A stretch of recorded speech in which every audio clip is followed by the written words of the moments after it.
can now say good afternoon. We have made it to the afternoon of Saturday. So congratulations to all of you. Congratulations to all of you for making it to this point. We've had, so it's always what do you do in the closing remarks, right? And we thought you wanted to hear another panel. But not to fear. We will take 30 minutes. We'll be out of here at 12:45. And it is impossible to try to summarize, obviously, what's happened over the last couple of days. We'll try, but it'll take us a while.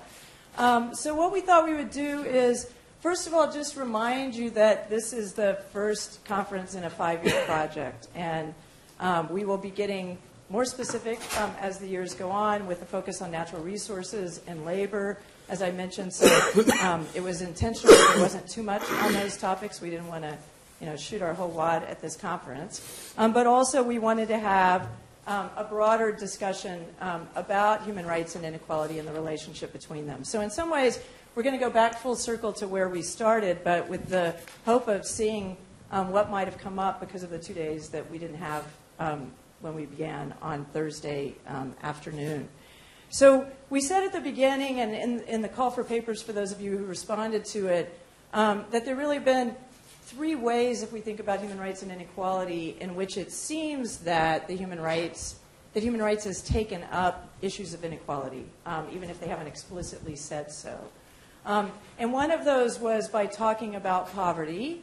Another was by talking about minimum standards, particularly in economic and social rights. And a third was by talking about the right to development. And I think those all, they certainly all came up on Thursday, and they've continued to come up in various ways since then.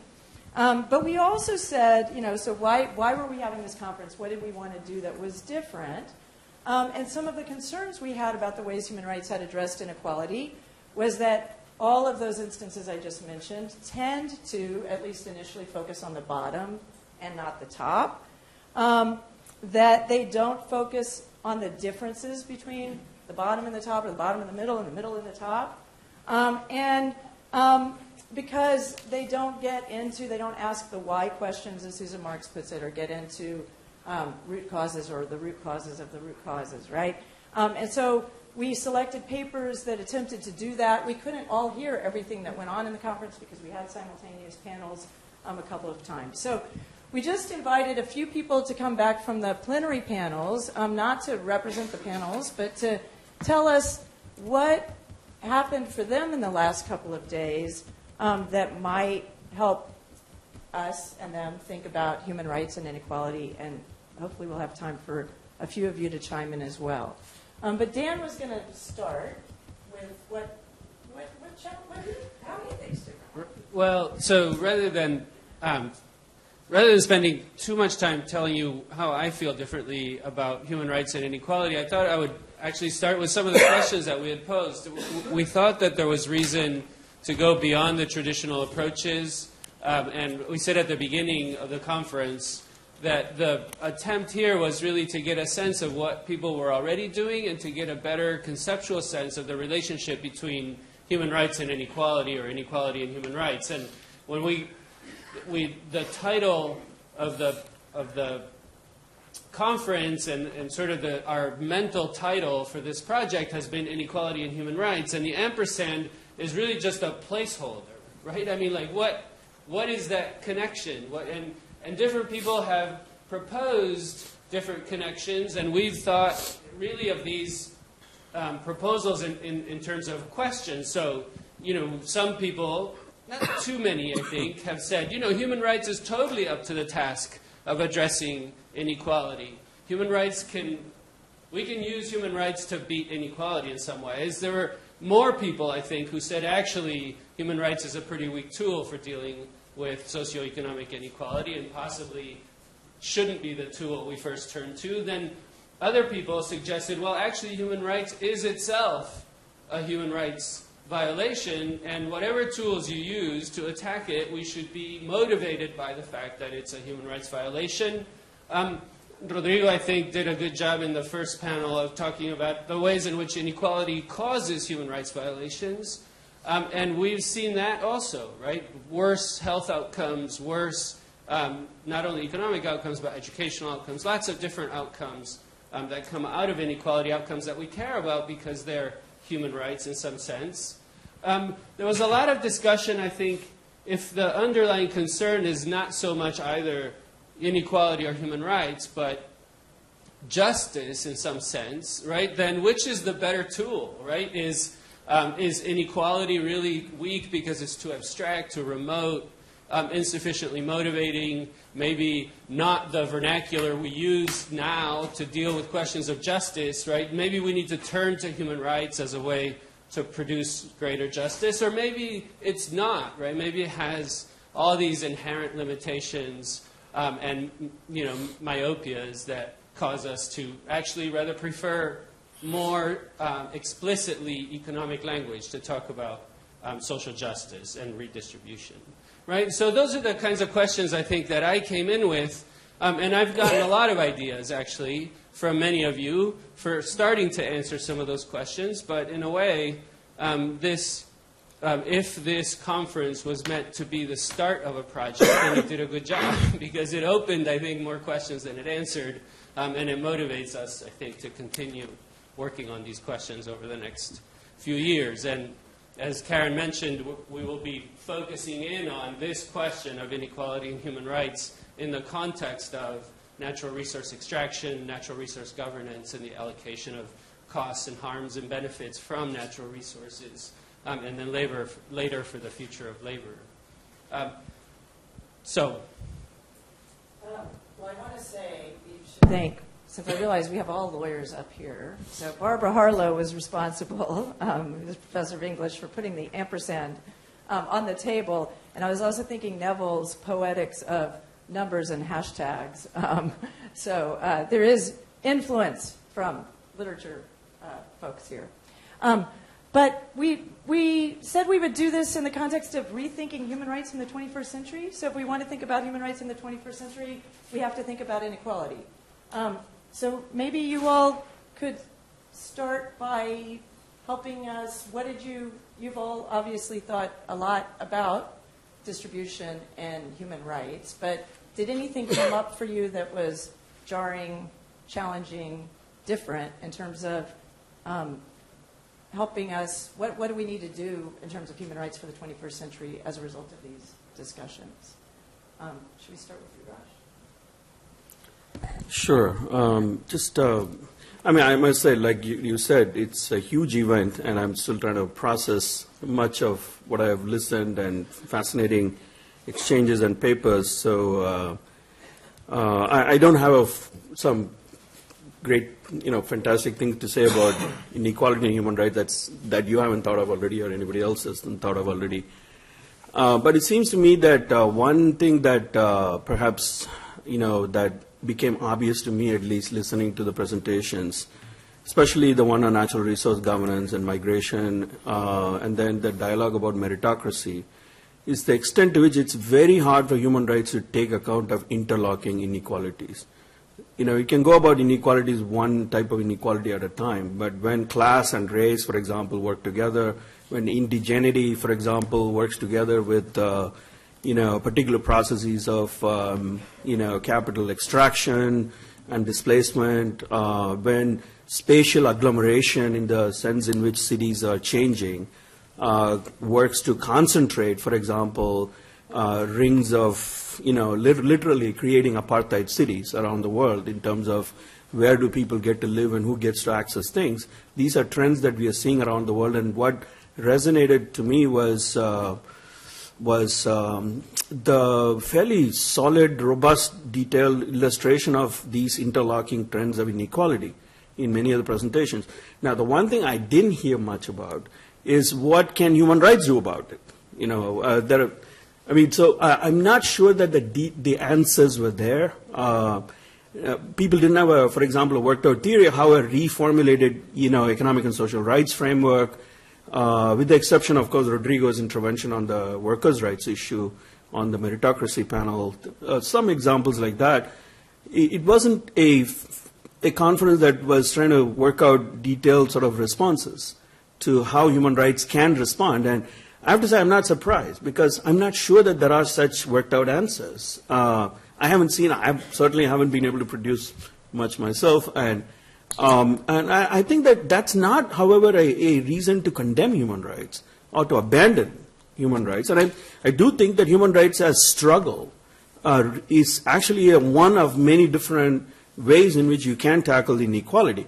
Human rights as expertise, as David would put it, or human rights purely as law, if you want to talk, as a form of expertise, which is devoid of an encounter with struggle, is probably not very useful going forward. So maybe the idea is through our pedagogy and through our writings and through our engagements with practice to reinforce the idea that we have to actually somehow bring struggle at the heart of our understanding of human rights, much more so than has been in the past.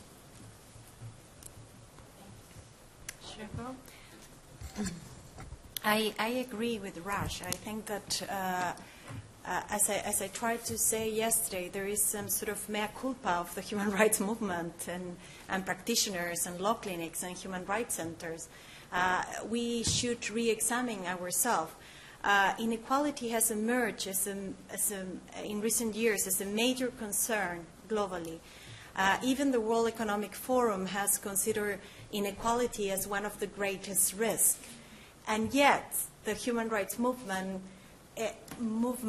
in general, and major human rights NGOs, human rights clinics, have not come yet with the solution in a way, or to address issues of resources and redistribution. I would like to see, or I think that, not would like to see, I think that for the human rights movement, and I'm encompassing a lot in this movement, to remain relevant, it has to better incorporate issues of resources and redistribution in their monitoring, advocacy, litigation. I think that also there needs to be re-examining the methodologies that we are using and try to find new methods for rights-based analysis. I think that this includes finding new qualitative tools, benchmark indicators, and also move beyond. I mean, the human rights movement has been very good in doing, for example, budget analysis. And now I think that the next step will be to do tax analysis and to see this as a human rights task. More interdisciplinary range of skills are needed in order to achieve this, and I think that that is essential. And basically also more research, in my view, to really link what is the impact in the realization of human rights, the impact of inequality or inequalities in the realization of human rights. So there is a great task for the future, and I think that we have seen that there are NGOs, there are academics that are doing this, and I think that now it requires to scale up. So that's the beginning of thinking about the kinds of research we might want to engage in. And I think still, how do we keep, what makes it a human rights question, right, as we do that? And I know David was thinking a little bit about research agendas, so I don't know if you still are. Sure. I mean, I think... What do you want us to do for you? My research assistants. Well, it's been a really interesting set of conversations, and I would like to take the emphasis and focus off the ampersand for a moment as a way of thinking about the topic, because there's a way when you put this and that together that you have an idea, you know what this is, you know what that is, and now we just need to figure out how they relate. And I'm not sure we are that far yet in understanding what this is and what that is. And so, I mean, in part because we think human rights is basically a legal thing, and we know what the right questions to ask about legal things are. Does the legal thing produce the social problem? Is it irrelevant to the social problem? Or is it somehow a way of contesting the social problem? Those are the classic And then there's the social problem, and we know what questions to ask about the social problem. First of all, is that the right social problem to focus on, or is it generative of others, or is it a way of getting in the way of doing that? And there are a lot of reasons for thinking inequality is the right thing. I mean, first of all, Piketty writes a book, and now we're all talking about it. So there's a political opening that's created there to make this our social problem. It does seem to put distribution on the table, even if it's more likely to focus us on redistributional questions than distributional questions, which would be an unfortunate outcome. But, you know, is it really the right question, inequality, after all? Inequality discussions turn very often on in-country analysis rather than global analysis in ways, including in Piketty's book, that I think are quite troubling and somehow blinding to the actually understanding what's going on. So anyway, we would be able to understand a social situation by saying, is that really the social situation? And a legal thing by saying, well, is it effective? Will it work? Is it part of the problem? What's going on? But I actually think that we might also reverse that, because inequality is, in its own way, also a legal thing, and ought not to be investigated simply as a social problem or situation for law to address, but as something that's a legal institution. So inequality is a legally structured fact in many, many large-scale things like sovereignty between countries and small-scale things like technical rules about debt and what happens with it. And investigating inequality as if it's exogenous to law and now law comes to deal with it, it seems to me is a mistake. We ought to be bringing the legal institutional arrangements that make meritocratic cultural events possible into our optic of review. And it's both a boring small question and also a real huge macro question, and would focus us, it seems to me, on the distributional role of law between countries, within countries, and so on. And at the same time, human rights is not simply a legal apparatus, it's a social situation too. It's a social situation that people with progressive political energies have become institutionalized into it. It's filled with its own internal conflicts. And so here I am with Raj in trying to understand human rights as a site of struggle in society around what the right thing to do is, as much as it's a set of legal tools to apply to some situation out there.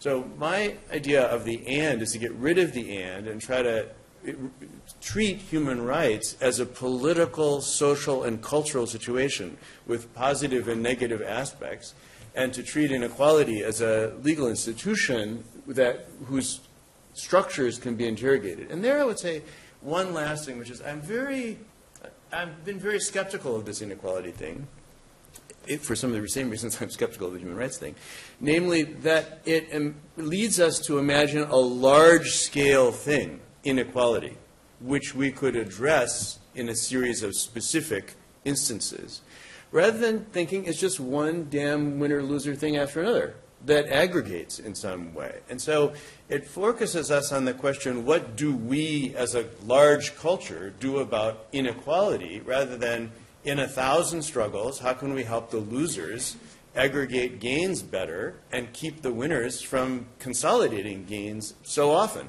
in 1,000 places? So it focuses us on inequality as if it were a gigantic disease whose virus we could find and defeat, rather than that it's a whole bunch of individual situations in which the legal and social institutions have allowed people to capture gains, consolidate them, and justify them in lots of particular places, and we should try to prevent that from happening as often as it does.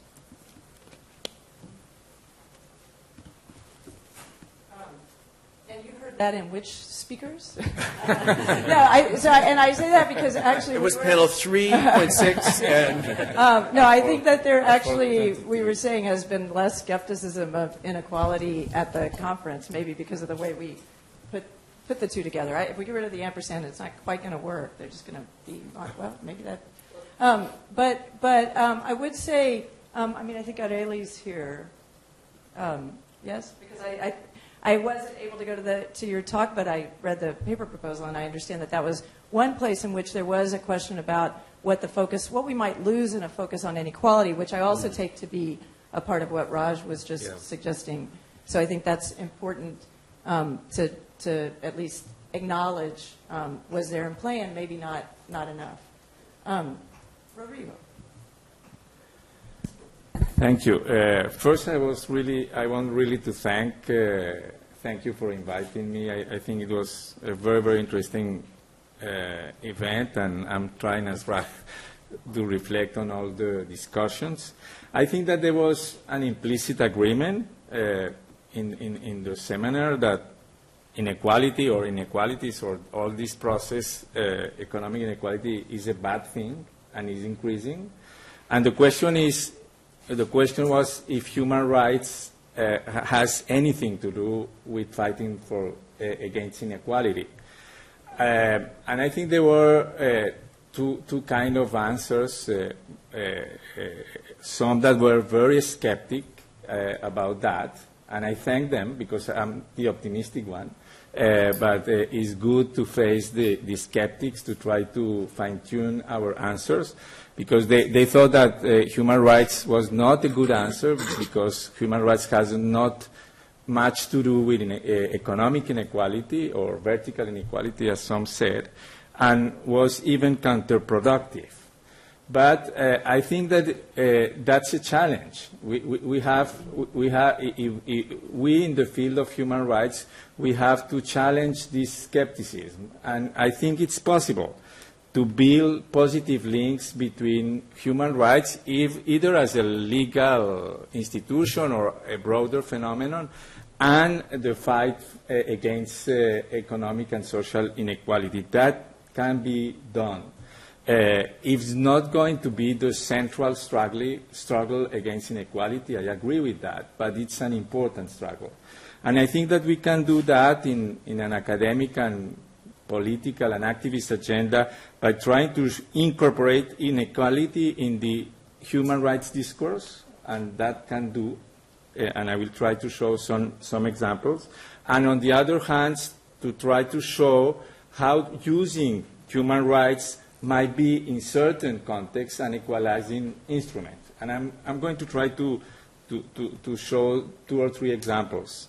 Inequality, economic inequality concerns and human rights. I think we have at least two kind of discussion that were made here and that I think are very relevant. If inequality harms the enjoyment of human rights, then you can say that it is a social determinant of the enjoyment of certain rights. At least, for instance, it's very clear with health. So if social determinants of health is a duty of the state that the state must address, then you can bring inequality into the human rights discourse. It can be done. You will not find a right for economic inequality, but if economic inequality harms the fulfillment of rights, then you can bring it into the human rights field. And second, by reinterpreting human rights provisions. The example that I made about equal opportunity. If you really focus on economic inequality, then you will understand in different manner some human rights provision, and I think that's very important. And on the other hand, by using human rights instruments, I think that there are human rights that really have a lot of potential for equality, and that if we want, for instance, right to early education. We haven't spoken a lot about that, but right to early education, that is a right that is not fight for in a strong way, is a very equalizing instrument.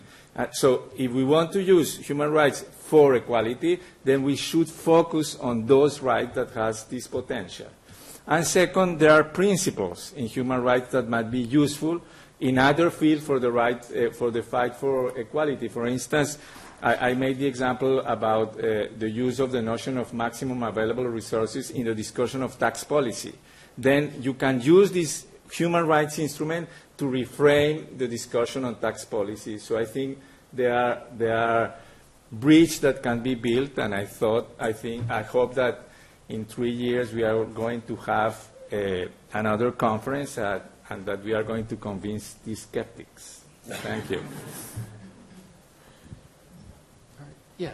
So I think in a way Rodrigo did an interesting job of actually getting rid of the ampersand in some ways. So keeping it for some purposes and getting rid of it for some others, right? So you bring an inequality lens to bear on human rights and you understand better how to approach particular claims and particular concepts and particular rights and vice versa, right? If you think, and Raj, I think started with this, and we've heard it before, if you think about human rights maybe more deeply when you come to inequality, maybe you worry about more than just the distribution of material wealth, right? Maybe you think about some other things as well.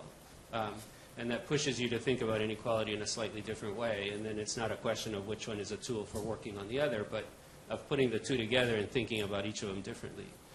But we are running out of time, and we want to thank the final panelists for their reflections, and we really want to thank the audience, because I think many of these questions came up as much from the audience as they did from the panelists. So thank you.